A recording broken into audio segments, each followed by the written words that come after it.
Hello everybody and welcome. In this video I will show you how to change ear tips for your headphones STEELSERIES Arctis GameBuds. You have to start by remove the old ear tips from your headphones.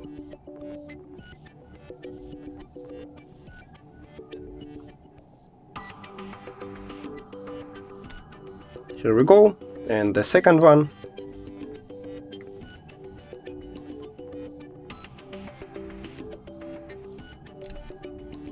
Here we go. Now, select the new ear tip size and after that attach it on your headphones. And the second one. And we did it!